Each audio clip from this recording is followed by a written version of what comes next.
Gravando. Bom dia, boa tarde, boa noite. Vamos dar continuidade aqui ao nosso conteúdo, né? Para a gente finalizar o estudo da denunciação à lide. Vamos falar também, nessa aula específica, sobre uma outra intervenção chamada de chamamento ao processo, tá? Então, nós vamos finalizar a denunciação à lide e falar sobre chamamento ao processo, beleza? Então, na aula anterior, né, iniciamos falando sobre denunciação à lide.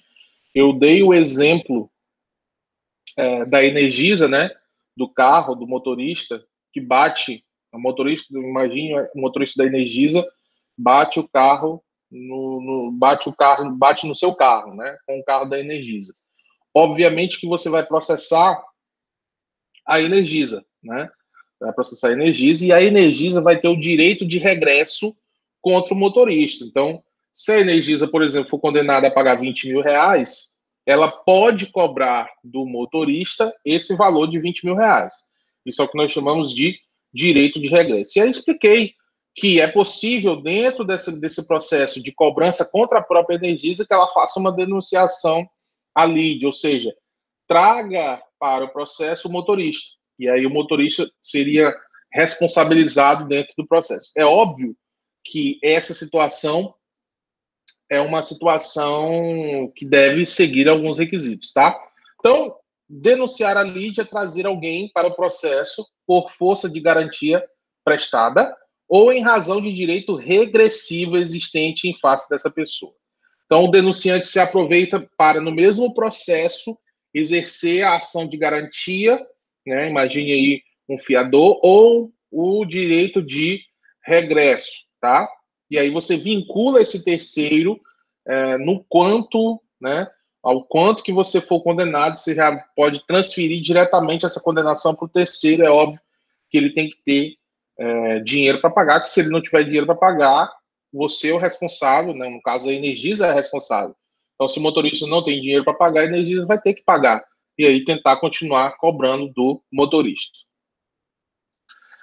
Então, adotando-se essa intervenção-ação, né, nós temos algumas características, tá? Então, quais são as características que circundam aí a denunciação da lide? Tem que ser incidente, tá? Então tem que existir um processo em trâmite, né? Você processando a Energisa, e aí a Energisa denuncia a lide o motorista que causou o acidente. Regressiva é fundada num direito de regresso, né? Então a Energisa ela tem esse direito de regresso garantido contra o motorista, e ao invés de exercer esse direito de regresso por meio de um processo autônomo, ela denuncia a lide, o motorista. Eventual, ela só vai ser julgada se o denunciante suportar o dano na ação principal. Então a Energisa ela suporta o dano na ação principal. Se ela, você não vai poder transferir sem fundamento para o terceiro, né? O terceiro, se tiver condições, ok, paga direto pro credor.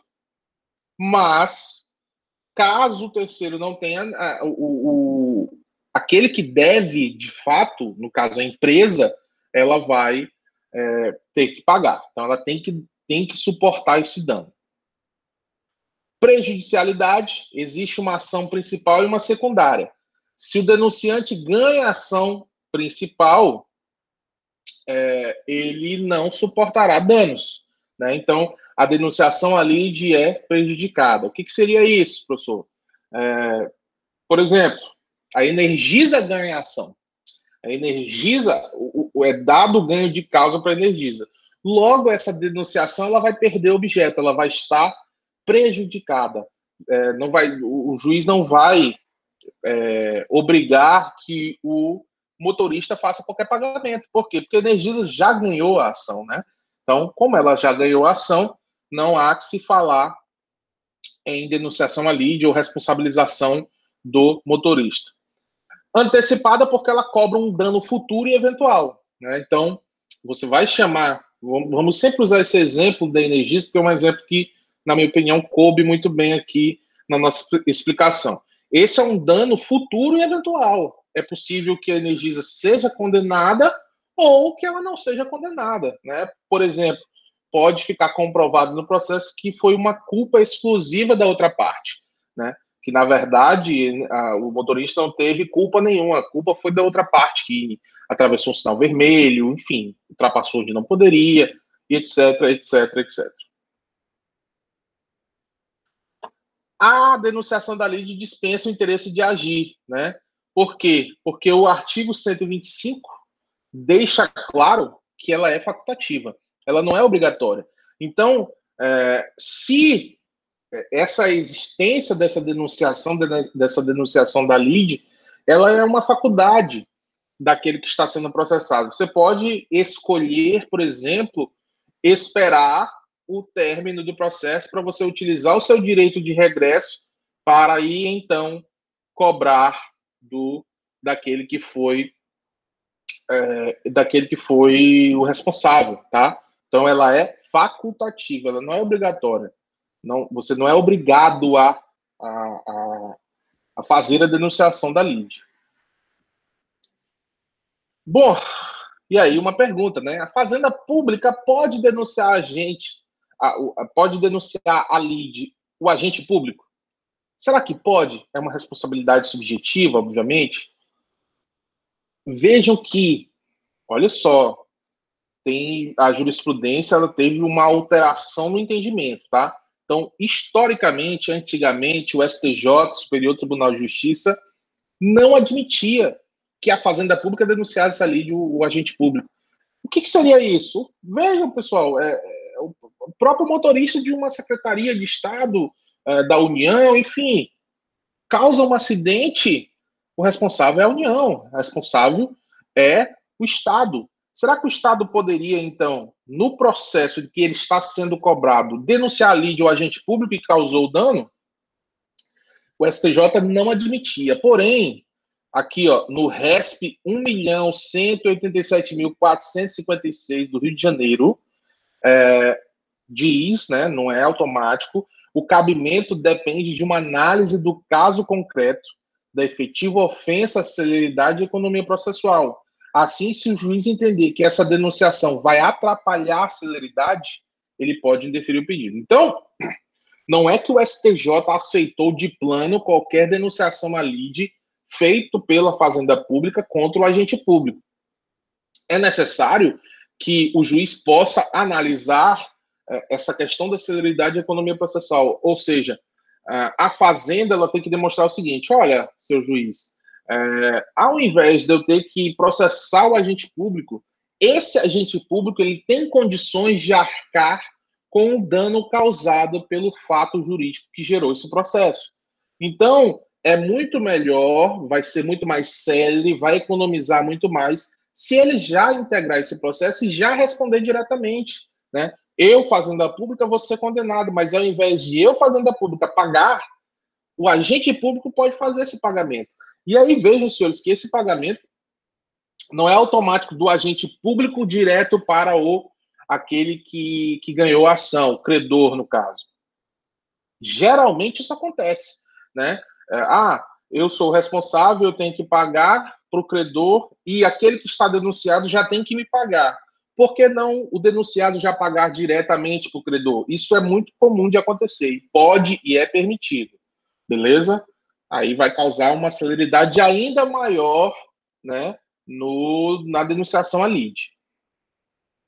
Certo? Tranquilo? É simples, né? Basta que você, né, veja todas as regrinhas sobre denunciação à lide. A próxima intervenção de terceiro, né, é o chamamento, né? É o chamamento ao processo, tá? Chamamento ao processo. Vou chamar alguém para o processo, chamamento ao processo, né? Não teve alteração do antigo CPC, do CPC de 73 para o novo, tá? E aí, o que seria o chamamento ao processo? Então, da mesma forma como eu comecei a assistência, da mesma forma como eu comecei a denunciação à lide, eu também vou começar aqui falando sobre a chamamento ao processo com algumas informações iniciais. Primeiro, ela é uma intervenção provocada, só que, tem um detalhe aqui, tá, pessoal? Apenas o réu pode fazer o chamamento ao processo. Apenas o réu pode fazer o chamamento ao processo. Ela é coercitiva também, tá? Da mesma forma. E aqui nós temos a especificidade que vai caracterizar o chamamento ao processo, que é a chamada coobrigação. Coobrigação. Aí você vai dizer, professor, o que é coobrigação? Vocês que já estão estudando, né? Estão estudando em direito civil obrigações, estão estudando obrigações nesse semestre, nesse ano de 2020, com certeza absoluta, já viram, ainda no primeiro semestre, o que nós chamamos de obrigação solidária. O que é obrigação solidária? Vamos relembrar o que seria a obrigação solidária. Obrigação solidária é aquela em que todos respondem pelo todo. Então, imagine uma obrigação solidária de 100 mil. Quatro pessoas são devedores de uma obrigação solidária no valor de 100 mil. Ou seja, eu tenho 4 fulanos, eu posso processar apenas um e cobrar deste um os 100 mil. Isso é obrigação solidária. Eu posso cobrar somente de um o todo, né? Então, imagine aí, né, uma obrigação solidária, 4 pessoas, uma delas muito bem de vida e os outros 3 quebrados. Os outros 3 não têm onde cair morto. Então, o que eu vou fazer? Eu, enquanto credor, nenhuma obrigação solidária, vou cobrar só daquele cara, que é o cara que tem realmente dinheiro. Né? Então, nós temos uma obrigação solidária aqui. E aí, esse cara responde pelo todo, certo? Porém, esse cara que está dentro de uma coobrigação, que está dentro de uma relação obrigacional solidária, ele vai ficar puto. Ele vai ficar puto porque somente ele foi processado. Somente ele foi processado. Por que não processar todos os outros, né, que respondem também de forma solidária? Por que somente eu? E aí ele vai poder fazer o quê? Chamamento ao processo. Ele vai chamar para o processo para integrar junto com ele, né? Eu vou me fuder, mas eu não vou me fuder sozinho. Eu vou trazer os outros comigo.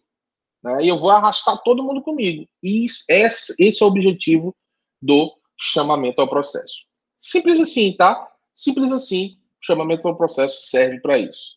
Então, o 275 do Código Civil, né, diz o seguinte, ó. O credor tem o direito de exigir de um ou alguns dos devedores. Ele possui o direito de propor ação contra um ou alguns. Porém, observa-se que no chamamento ao processo é o réu quem escolhe contra quem o credor irá litigar, tá? Consistindo em um litisconsórcio passivo ulterior, né? Que veio depois. Então, eu imagino o seguinte. Vamos imaginar uma obrigação solidária. Marcos, devedor.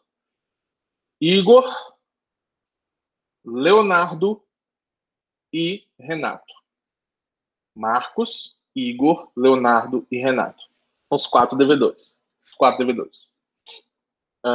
E aí, quando o credor vai nos processar, que nós devemos solidariamente, ele processa apenas o Igor.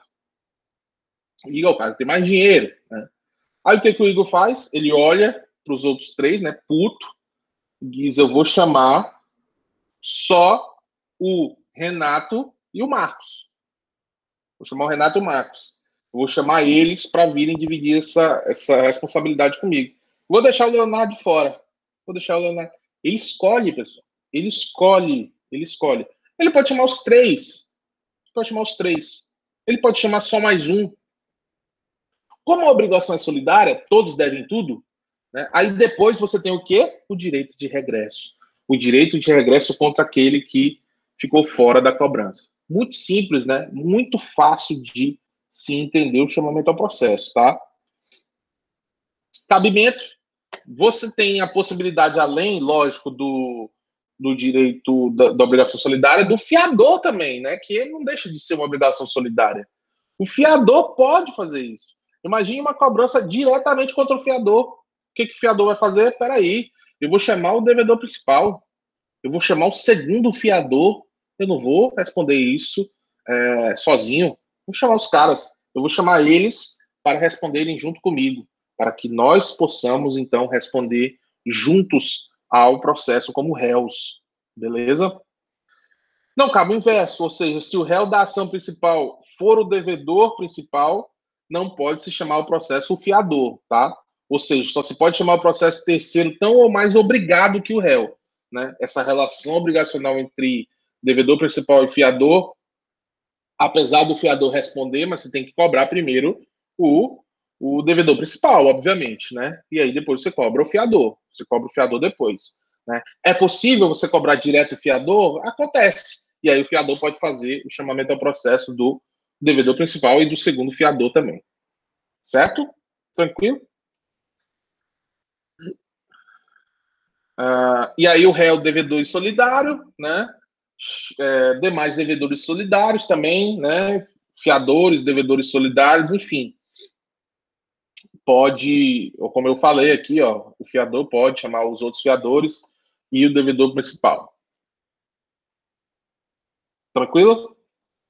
Bom, próximo tema é o incidente de desconsideração da personalidade jurídica. Esse é um tema que, além dele e o amicus curiae, a gente vai trabalhar na próxima aula, beleza? Teve dúvidas? Deixa no comentário particular do Google Classroom e a gente se vê na próxima aula. Valeu, pessoal!